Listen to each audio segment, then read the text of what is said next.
सिर्फ 10 सेकंड में एक लड़की तुम्हारे बारे में सोचते सोचते खुद तुम्हें कॉल करने पर मजबूर हो जाएगी। तुमने अक्सर महसूस किया होगा, कभी अचानक किसी का चेहरा दिमाग में आता है और कुछ देर बाद उसी इंसान का फोन या मैसेज आ जाता है। ये संयोग, कोइंसिडेंस नहीं होता, इसे कहते हैं टेलीपैथिक रेजोनेंस। टेलीपैथी का मतलब है बिना बोले, बिना लिखे अपने विचारों को दूसरे तक पहुंचाना। हम सबके अंदर ये एबिलिटी होती है, लेकिन 99% लोग इसे कभी डेवलप नहीं करते। क्यों? क्योंकि उनका माइंड बिखरा हुआ रहता है। लेकिन स्टोइसिज्म हमें सिखाता है control your mind, control your life.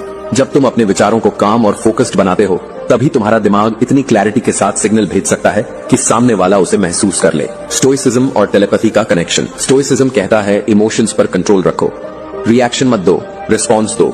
बाहर की चीजों को कंट्रोल करने की कोशिश मत करो, खुद को कंट्रोल करो। अब सोचो, जब तुम किसी लड़की के बारे में सोच रहे हो और तुम्हारा दिमाग काम है, इमोशंस पर फुल कंट्रोल है, तो तुम्हारी एनर्जी स्कैटर्ड नहीं होगी। तुम्हारे विचार लेजर फोकस की तरह सीधे उसके सबकॉन्शियस तक पहुंचेंगे। यही कारण है कि स्टोइक माइंडसेट वाले लोग मैग्नेटिक पर्सनालिटी डेवलप करते हैं। लोग उनकी तरफ खींचते हैं क्योंकि उनकी वाइब्स प्योर और पावरफुल होती हैं। 3. लड़की को अपने बारे में सोचने पर मजबूर करने का तरीका। अब आता है मेन पार्ट, वो मेथड जिससे तुम सिर्फ 10 सेकंड में टेलीपैथिक सिग्नल भेज सकते हो। स्टेप 1, कैल्म स्टेट में आओ।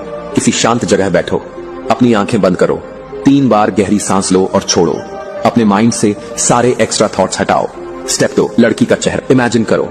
उस लड़की का चेहरा साफ साफ विजुअलाइज करो, उसकी आंखें, उसकी मुस्कान, उसकी आवाज, जैसे वो अभी तुम्हारे सामने बैठी हो।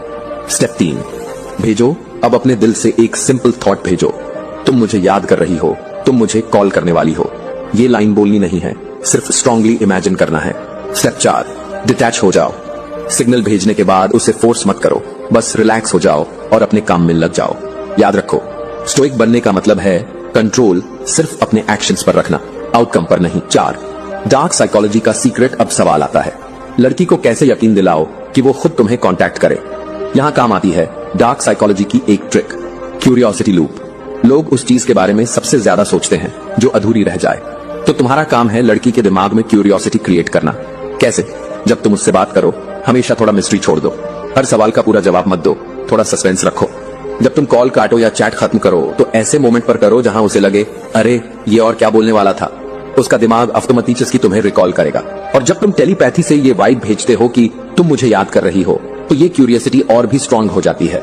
5, stoic vibes a magnetic aura. अब एक और इंपॉर्टेंट बात, अगर तुम हर समय नीडी, डेस्परेट या ओवर एक्साइटेड रहोगे, तो तुम्हारा टेलीपैथिक सिग्नल वीक हो जाएगा।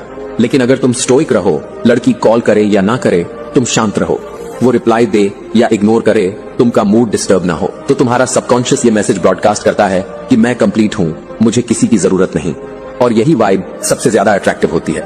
लड़कियां नेचुरली ऐसे लड़कों की तरफ खींचती हैं जो अपनी लाइफ को खुद कंट्रोल करते हैं। ये है quite alpha energy. 6, example scenario. मान लो तुम एक लड़की के बारे में सोच रहे हो, तुमने उसका चेहरा विजुअलाइज किया, उसे वाइब भेजी, तुम मुझे याद कर रही हो। फिर तुम कैजुअली अपने काम में लग गए। कुछ देर बाद वो लड़की अचानक तुम्हें व्हाट्सएप पर ऑनलाइन दिखेगी। कभी वो तुम्हारा पुराना स्टेटस देख लेगी या फिर किसी रैंडम बात पर तुम्हें मैसेज कर देगी, हाय क्या कर रहे हो। तुम्हें लगेगा ये मैजिक है, लेकिन असल में ये है focused energy plus curiosity loop.